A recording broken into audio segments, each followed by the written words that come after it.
Good day everyone, we're Group 1 and we're now on Module 9 with our topic Analyzing, Applying and Mastering Call Flow Steps for Enhanced Call Center Efficiency and Customer Engagement.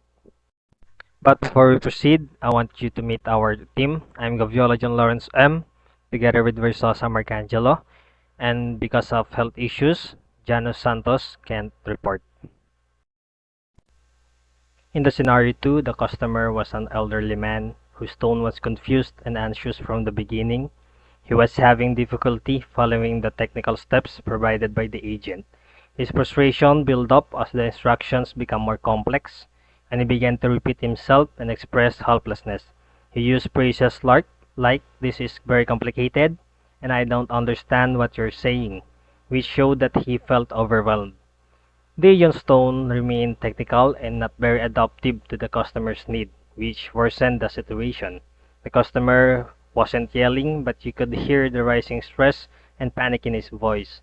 His emotional response was shaped by a lack of understanding, related challenges, and the agent's failure to simplify the process. Scenario 4 featured a highly irate customer. His tone was loud, sarcastic, and confrontational from the start. He had already called multiple times and had been transferred again and again without any resolution. This previous negative experience contributed to his outburst.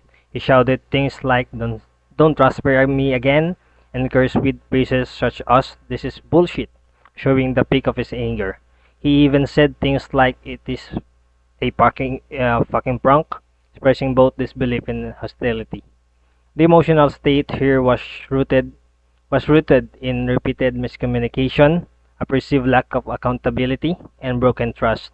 The customer felt ignored, lied to, and deliberately avoided, which escalated his tone to threats like "I'm going to file a complaint" or "I'm done with your company."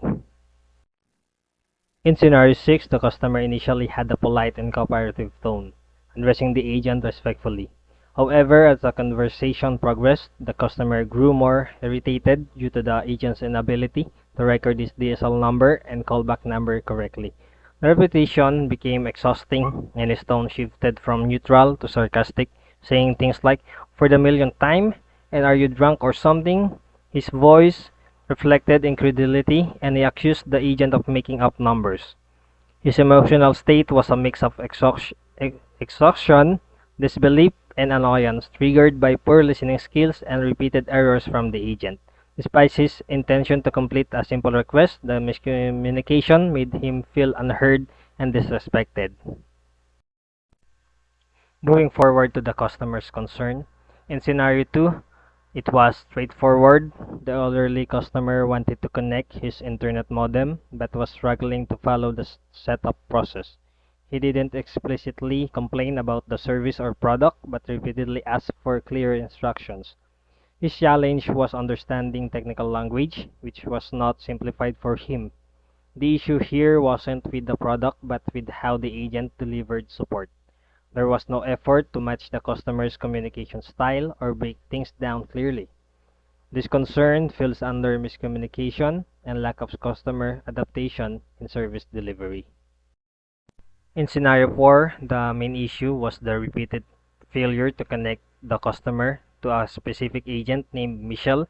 He mentioned that he had called multiple times and every time he was either placed or hold, transferred without notice, or dropped. His complaint was not about the product, but about the lack of proper service, delays, and efficient handling of his request. He said things like, "This is the third time I've called, and just give me Michelle already," which makes it clearer he wasn't being helped appropriately. This concern involved service delays, lack of internal communication, and failure to meet a very simple customer request. Lastly, in scenario 6, the customer's main concern was to request the installation of another phone jack in his office for business use. He was trying to get a number from the telephone service company to make this happen.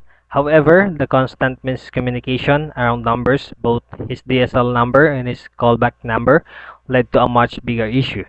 He had to repeat the same numbers multiple times, and each time the agent got them wrong. The customer directly said, "You're not getting it, and you're making up numbers," showing his frustration with the agent's listening and accuracy. This is clear case of miscommunication, lack of attention to detail, and incompetence in handling basic information. To summarize our analysis of these three scenarios, first, all the customer experience different level of frustration, and these emotions were directly tied to the quality of the service they received. And second, the core issues weren't always technical.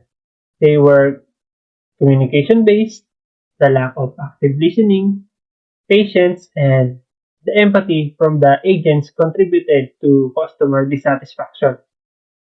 And the key takeaway is this. In customer service, especially in technical support and call center, it's not just about solving the problems. It's about how you treat the person experiencing the problem. Also, we need to develop skills like active listening so customer feels heard the first time. Also have empathy to acknowledge their frustration and assure them that we're on their side. And simple communication. Avoid jargon and making instruction as digestible as possible. By doing so, we not only solve problems, we also build trust and improve customer experience overall.